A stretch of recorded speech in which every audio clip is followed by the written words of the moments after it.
Coming up, some are finding student interest in STEM fields is declining. A Hawaiian netmaker keeps traditions and memories alive.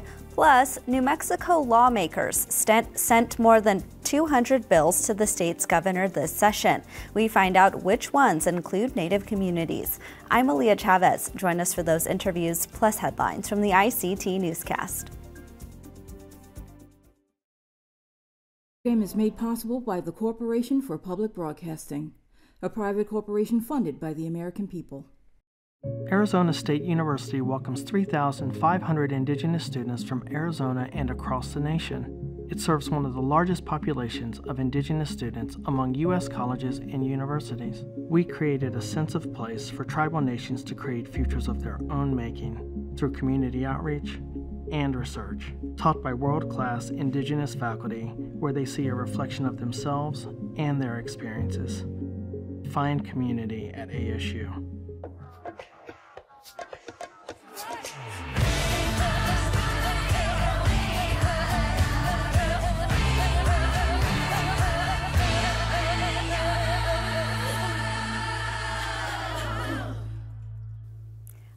Hopa. Thank you for joining us. There's a new national bill that could remove barriers for gun buyers who are Native American. A bipartisan firearm bill introduced in the House would expand the language on ID requirements for gun purchases if passed into law.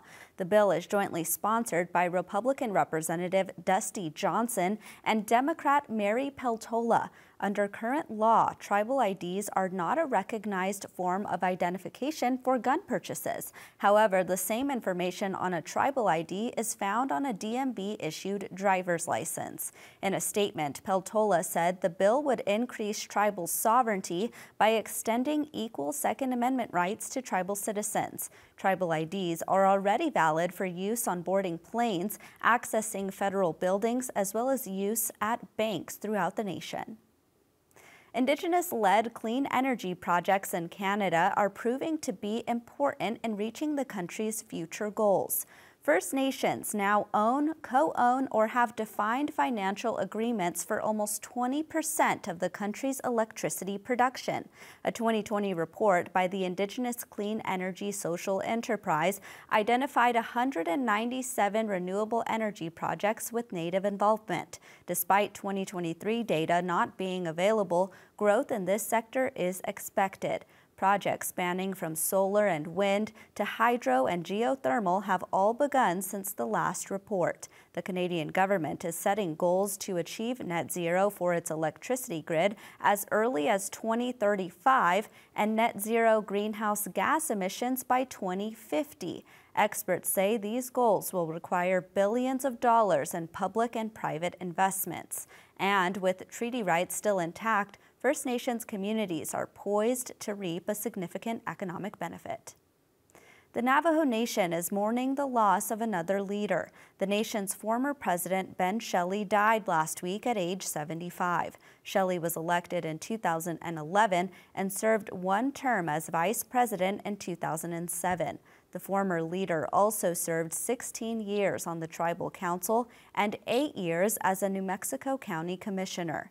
Many will remember him for his work and negotiations around energy policy. His passing marks the second time within the past month that the nation mourned the death of a former president. Shelley's passing comes just weeks after the loss of former President Peter Zaw. Current President Boo Van Nygren called him straightforward and courageous. For more information on this story, visit ictnews.org and search for former Navajo leader Ben Shelley was a humble public servant. Well, we are getting the first look at new signs put up at Avikwame National Monument. Secretary Deb Haaland took to Twitter saying the newly designated area is official. She tweeted photos of park rangers installing the placards in the middle of the desert. President Joe Biden officially declared Avikwame as a national monument on March 21st. Other government-run organizations have also changed the name of the national monument online. The designation of Avikwame came as a major celebration to the tribes who hold that land with significance. In Fort Hall, Idaho, there's a new venture aiming to feed the community and bring joy. The Turquoise is a new food truck owned by Indigenous entrepreneurs Sonia Lavada and Anthony Rivera. Sonia says though their menu is simple, they're sure to have something everyone will like. The trailer used to be their home for 2 years before they were able to find affordable housing for their 3 kids. Anthony says cooking makes Sonia happy and he just wants to support her dream. The dynamic duo's goal for the Turquoise is to be open from Tuesday through Friday from 7 a.m. to 7 p.m. In the future, they hope to be able to expand their business with another truck and maybe even their own restaurant. And those are the headlines for the ICT Newscast.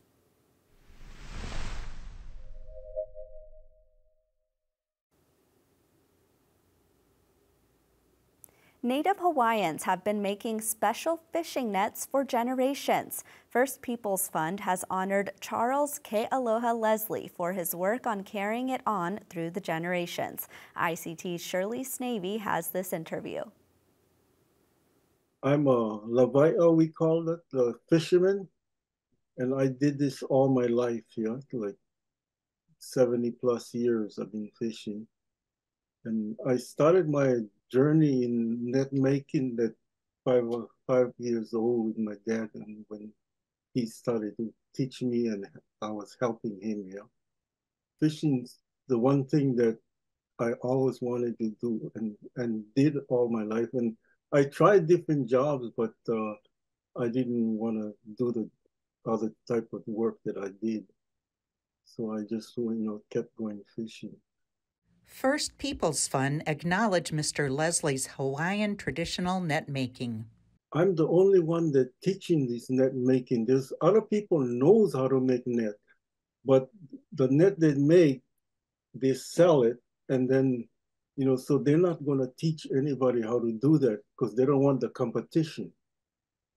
They want only them to make it. But I make my net, I sell my net, and I teach my net. I don't just keep it for myself, When we grew up with my dad, and we only made nets for us to fish with. We don't make for anybody else. But then after he passed, and I said, if I'm going to keep that tradition up, it's going to get lost, So that's why I went out and started teaching. So our net making tradition doesn't get lost, So the newer generations can carry it on. His father passed down more than just traditional knowledge. Oh, look, he taught me everything. Everything I do now that I'm doing, I learned from him. Like we had an old truck, a Model A truck, and one time we went up to the hill, and the truck was missing and all kind. And I was about 14 years old, and he told me, "Well, we're gonna go home, and tomorrow we're gonna overhaul the engine." I looked at him. I said, "Overhaul the engine? We fishermen, we're not mechanics." And the next day we took the engine apart and put him back, and he ran fine. And he was like almost, you can call him jack of all trades, that he learned. I don't know where he learned all that during his childhood growing up, but anything we do, and we hardly did hire people to do our work. We did it all ourselves, but net making and fishing was our main tradition things that we do. Fishing has changed over the years. Well, it changed a lot, because, equipment all changed and technology changed. So everything changed a lot, and then like even our nets now, I remodifying the nets to a different model where it can fish easier and better from when we started way back. Climate change impacts fishing in Hawaii. Yeah, it does have a different things on climate change too. I think the sizes of fish coming in earlier, we're getting a lot more rain now, and a lot more flooding and a lot more groundwater going into the ocean. So I think that makes a lot of changes on our fishing here. Yeah, I plan to just keep reaching out to the different islands and teaching them more about fishing and net, especially the net fishing. I'd like to get that going. And I'm in two different communities down in Oahu on a different island, and I got I think between the two different groups, I think I got 41 people that's going through my class now. And my youngest is 80 years old, and my oldest is 90 years old. I got a 90-year-old uncle and a 83-year-old auntie that came back, and she told me when the first day she came in, she says, you're never too old to learn. I says, that's a good way to think about it. And I'm so happy that I can reach even the old people, not just the young people, so because they never had the time or to learn when they were younger, and now they want to come back into the community and start it up again. So I'm happy that I can give them some knowledge of that, with net fishing. And I started net fishing net making when I was I was helping, and I think I was more of a pain in the butt to my dad than when I was 5 years old, because I was just helping. But when, as I grew up, I got in it really quick and learned a lot, because at 14 years old, I finished one of my big nets that we call opelu fishing. It's a mackerel scad, and that's the hardest net to make. And I finished one net at 14 years old, and then I started to fish that net, and then kept going and made bigger nets, and all my life I did that. My culture is a really giving culture. They love people and always want to help people, and that's the way I do it. I always help people. Like when I coming back in from fishing, I always have a bag of fish to give somebody who's on the ramp where I come out.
The American Indian Science and Engineering Society is 6,000 members strong and is a leader in student development. ICT's Shirley Sneve has this interview with its president, Sarah EchoHawk.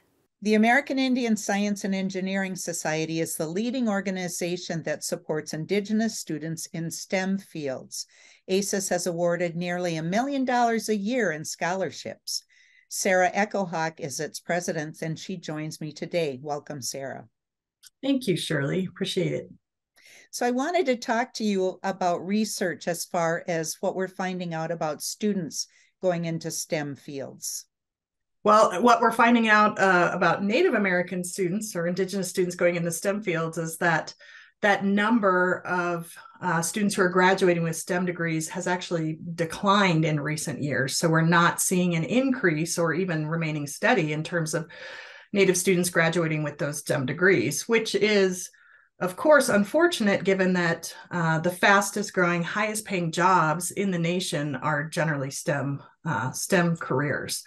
So when we talk about issues of equity, we really need to see Native people in those jobs, and specifically more Native women in those jobs.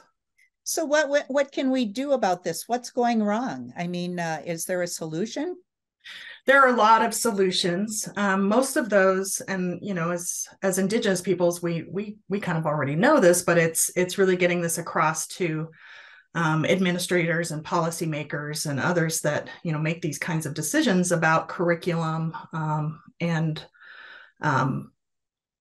the way that we're teaching and engaging students. So one of our strategies has been, first of all, starting much further back with students. So not waiting until they get into even high school or on to college, right, to start saying, oh, hey, have you considered going into a STEM field?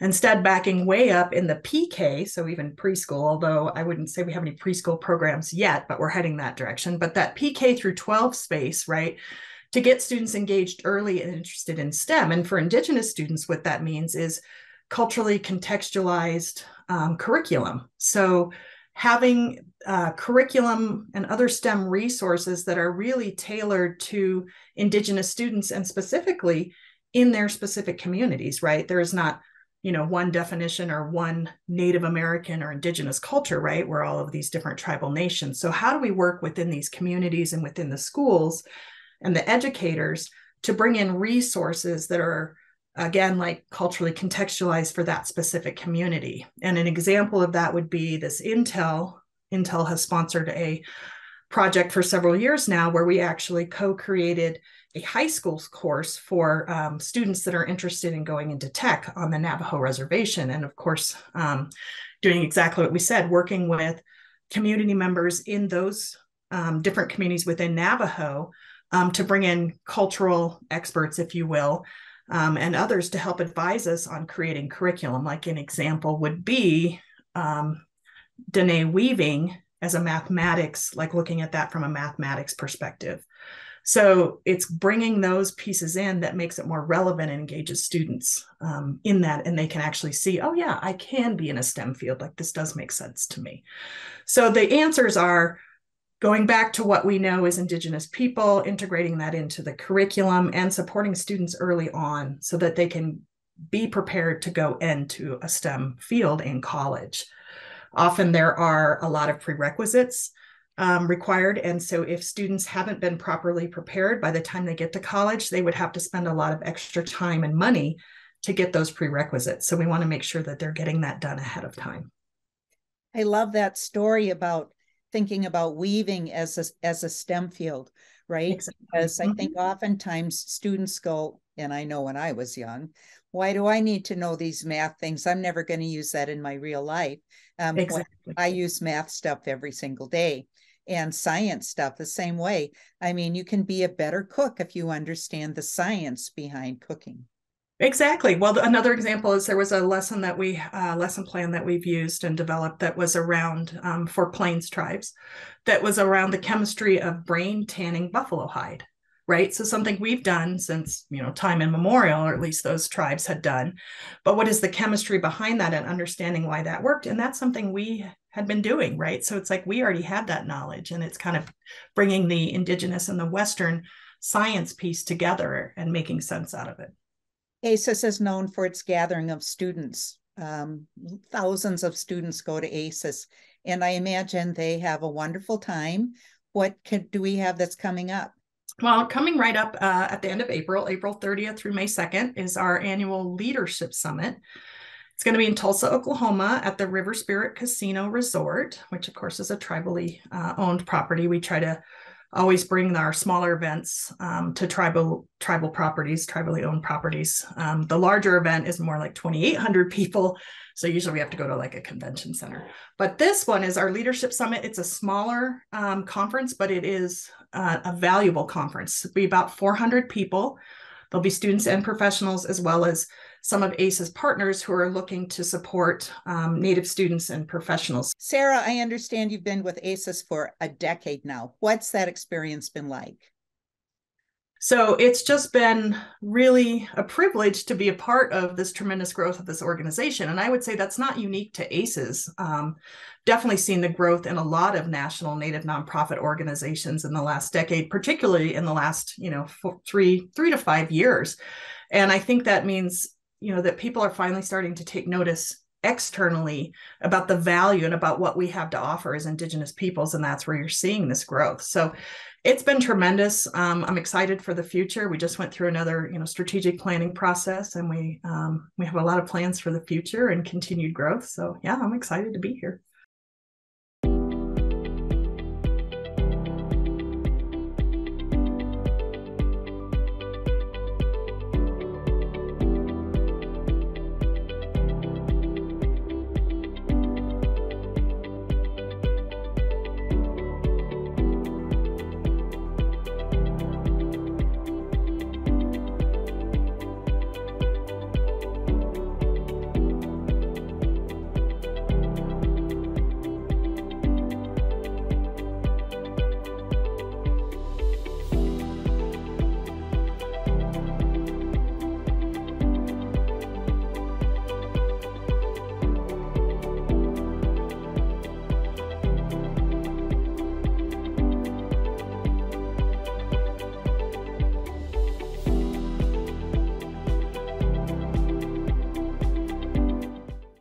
New Mexico lawmakers ended their 2023 60-day session last week, and in the end, 241 bills were passed. Governor Michelle Lujan Grisham now has until April 7th to sign or veto those bills. Joining us today is Shaun Griswold. He has been joining our newscast for some time to share his reporting and was recently promoted to a top leadership role at Source New Mexico as the editor. Hi, Shaun. Congratulations to you. Hi, thank you so much. Super happy to be here. Let's start with education. What major bills were passed that affect Native children? I think the most significant bill that was passed was something that was signed by the governor last week. It has to do with early childhood pre-K Head Start programs, which is essentially it's creating a framework that's going to provide government-to-government agreements between tribal governments who want to opt in and state governments, which will essentially allow tribes to leverage millions of dollars that the state is investing in pre-K programs. There's a recent example of how this is already operating right now in Jemez Pueblo. Walatoa Head Start has started a pre-K program that is they're actually building multi-million-dollar facility for students, and they were able to leverage state resources to be able to help them build this new facility. And so that's the most prominent one that recently passed. There were several other instances in education that resulted in increasing instruction time as well as stronger teacher pay, but the early childhood education bill is the one that's the most prominent. Based on your reporting, do you believe that the bill will be signed by Governor Lujan Grisham? The governor has signed that into law. Yeah, she did that last week. We've been reporting on the Indigenous groups who have opposed Governor Lujan Grisham's pick to lead the Indian Affairs Department. What have you been hearing on the ground about that? Yeah, so this is, well, her appointee is an individual from San Ildefonso Pueblo to lead the Indian Affairs Department. And his name is, James Mountain. And Mr. Mountain has is currently leading the IAD. He did not receive a confirmation during the legislative session, so he's operating at least for another year. His posting in this position is going to go on until January. There's been several prominent individuals who are upset with Mountain's appointment. He was accused of assault and rape. And as a result, that vetting process is really being put into question.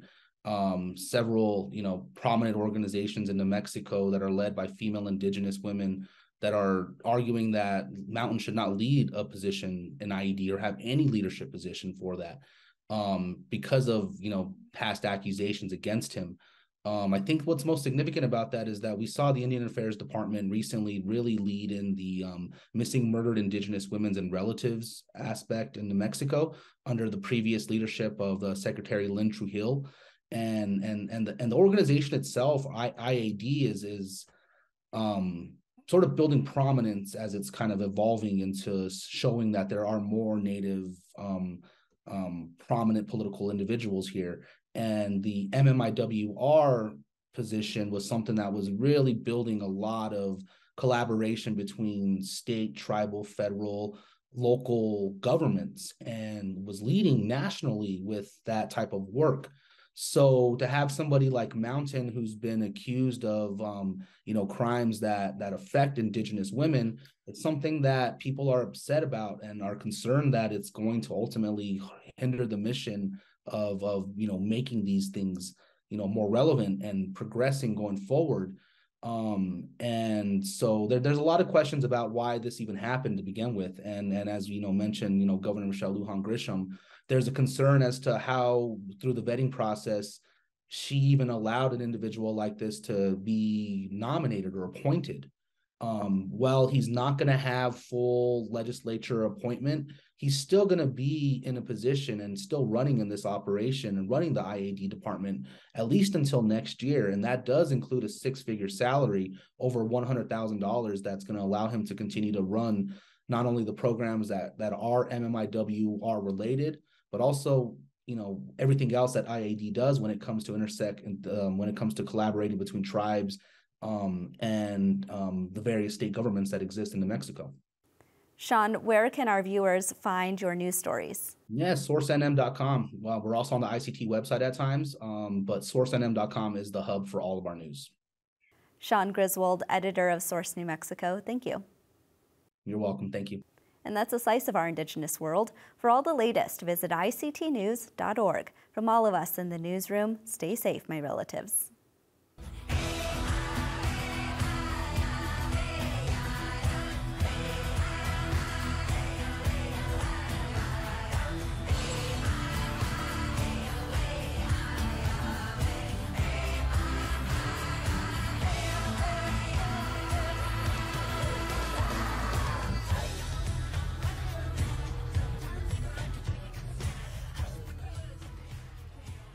This program is made possible by the Corporation for Public Broadcasting, a private corporation funded by the American people.